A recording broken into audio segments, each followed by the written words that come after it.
मेरे और एक वीडियो में आप सभी का बहुत बहुत स्वागत है।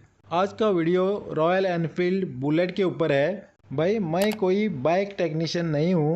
ये बाइक मेरे एक रिश्तेदार की है और बहुत परेशान है इस बाइक के पीछे। इसका प्रॉब्लम ये था कि चारकोल कैनिस्टर में से पेट्रोल बाहर पड़ रहा था। तो एक बुलेट स्पेशलिस्ट ने इसका कार्बोरेटर साफ़ किया था और फ्लोट वाल्व भी बदल दिया था, फिर भी प्रॉब्लम सॉल्व नहीं हुआ। तो उस मैकेनिक ने बोला कि इसका कार्बोरेटर ही बदल देना पड़ेगा क्योंकि कार्बोरेटर में से पेट्रोल लीक हो रहा है। तो मेरे रिश्तेदार ने मुझे ये सब बता दिया। तो मैंने बोला कि कार्बोरेटर इतना जल्दी कैसा ख़राब हो सकता है। तो भाई इस बाइक में और कोई प्रॉब्लम है तो बाइक मेरे पास लेके आओ, मैं देखता हूँ। तो बाइक मेरे पास लेके आया और मैंने प्रॉब्लम भी ढूंढ लिया। मैं अभी आपको एक्सप्लेन करता हूँ कि कहाँ से क्या हो रहा था। मेरे हाथ में ये जो पाइप आप देख रहे हैं ये है कैनिस्टर का ड्रेन पाइप। यहाँ से पेट्रोल लीक करता था। इस पाइप में से पेट्रोल तभी आना चाहिए जब आप टंकी ओवरफ्लो करते हैं, तभी। जब आप ग्रीन एरो तक टंकी में पेट्रोल भरते हैं तो कैनिस्टर में से पेट्रोल नहीं निकलेगा। अगर आप रेड एरो तक पेट्रोल भरते हैं तो ओवरफ्लो होके कैनिस्टर में पाइप में से पेट्रोल निकलेगा। ये BS4 बाइक है। इस बाइक में कभी टंकी फुल नहीं करना चाहिए, थोड़ा कम ही रखना चाहिए। तो इस कैनिस्टर ड्रेन पाइप से पेट्रोल हमेशा निकलता रहता था। पेट्रोल 1 लीटर भी डालो या 2 लीटर भी डालो तो सेम प्रॉब्लम, इसमें से कंटिन्यूस पेट्रोल निकलता रहता था और पेट्रोल ख़त्म होता था। ये पाइप यहाँ से टंकी में से निकल के सीधा सीट के नीचे यहाँ जो चारकोल कैनिस्टर दिया है उसमें जाता है। यहाँ है चारकोल कैनिस्टर होज, ये होज में लगता है ये पाइप। तो मैंने ये पाइप निकाल के यहाँ से पाइप को पूरा सील कर दिया था टाइम बीइंग के लिए। यहाँ एक ब्रीदर वाल्व दिया है जो कैनिस्टर में लगता है। इस वाल्व का काम है टैंकी में जो भी वैक्यूम बनता है उस वैक्यूम को रिलीज़ कर देना। तो मैंने यहाँ ये पाइप सील करने के बाद वैक्यूम होज जो है वो बाईपास हो गया। तो इसके कारण टैंकी में वैक्यूम बनने का समस्या आ गई। बाइक एक 3-4 किलोमीटर चलने के बाद टैंकी में वैक्यूम बनता था और बाइक बंद पड़ जाती थी। तो ऐसे ही उसने इस बाइक को थोड़े दिन चला दी। अभी हम इस टैंकी की प्रॉब्लम को ठीक करते हैं और आपको डेमोस्ट्रेट करके भी दिखाते हैं क्या हुआ था टैंकी के अंदर। इधर टैंकी निकाल दी है और टैंकी के नीचे यहाँ 2 होज दिए हैं। ये जो पहला होज है जिसमें मार्किंग जैसा दिख रहा है वो होज कैनिस्टर में जा रहा है और जो दूसरा होज है पानी ड्रेन करने के लिए दिया है। बारिश का पानी टैंकी के कैप के ऊपर जो पड़ता है और यहाँ रह जाता है वो पानी इस होल में से जाके नीचे ड्रेन होज में से जाके बाहर निकलेगा। अब मैं आपको इस टैंकी में पानी डाल के दिखाता हूँ क्या प्रॉब्लम होता था।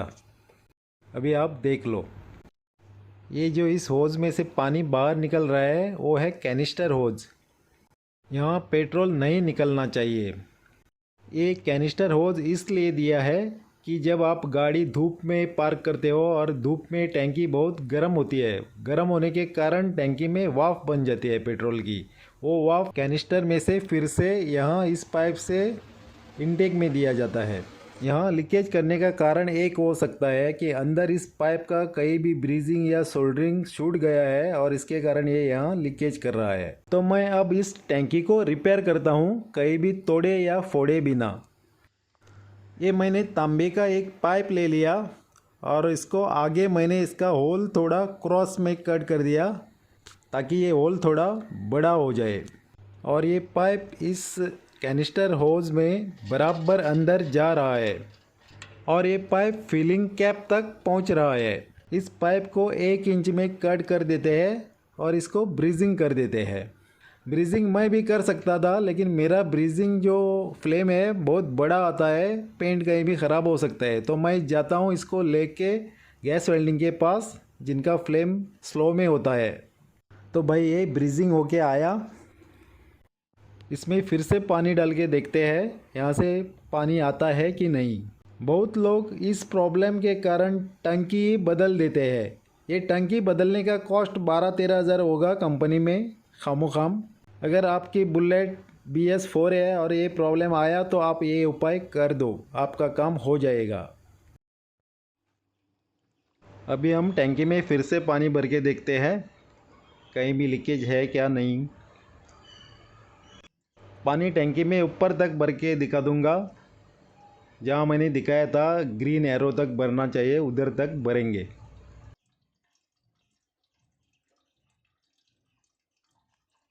अभी कैनिस्टर होज में से पानी तो नहीं निकल रहा है। साइड में जो होज में पानी निकल रहा है वो है पानी का ही, वो आप छोड़ दो। पहला इस टंकी में 1 या 2 लीटर भी पेट्रोल डाला तो पूरा लीक होके चला जाता था। अभी टंकी में पानी ऊपर तक आया, जो मैंने लेवल दिखाया था उधर तक आया। अभी इस कैनिस्टर में से पानी नहीं आ रहा है, इसका मतलब हमारा ये रिपेयर सक्सेसफुल हो गया। अब इस टैंकी में से सब पानी निकाल के 2 दिन धूप में रखना पड़ेगा। जो भी पानी अंदर है टैंकी के अंदर वो उड़ के जाना चाहिए, नहीं तो ऐसा ही बिठाया तो मिसफायर हो जाएगा आगे। तो इस टैंकी को 2 दिन धूप में रखेंगे और उसके बाद में फिट करेंगे।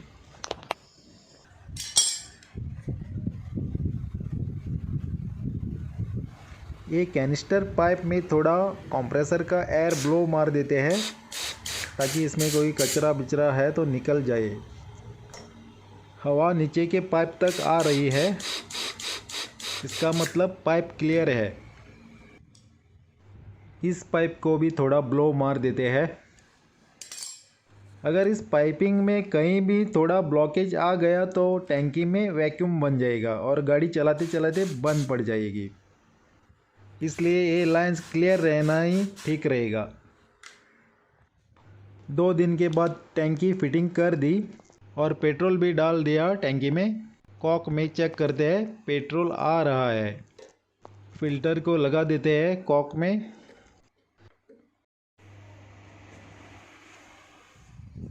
अभी देखते हैं बाइक स्टार्ट करके।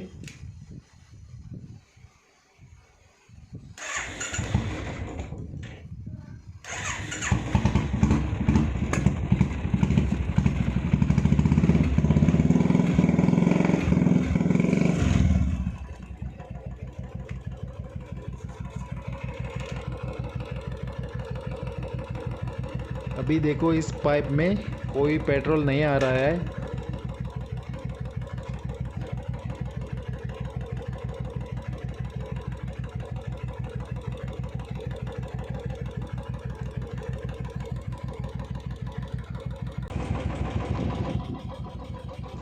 बाइक को 10 मिनट ऐसा ही चालू रखते हैं और उसके बाद में टैंकी के कैप को खोल के देखते हैं कुछ वैक्यूम बनता है कि नहीं। तो ये 10 मिनट के बाद बंद करते हैं बाइक को और खोलते हैं टंकी। तो देखो बिल्कुल ही वैक्यूम नहीं बना। अगर वैक्यूम बनता तो टंकी का ढक्कन खोलते ही भस करके साउंड आ जाता था। तो ये हमारा प्रॉब्लम ठीक हो गया। करते हैं बाकी की fitting. Bike is ready. So friends, video helpful है तो लाइक दे दीजिए और शेयर भी कीजिए। और आप मेरे चैनल में नए हैं तो प्लीज़ सब्सक्राइब कीजिए। और देखने के लिए बहुत बहुत धन्यवाद। Thanks for watching.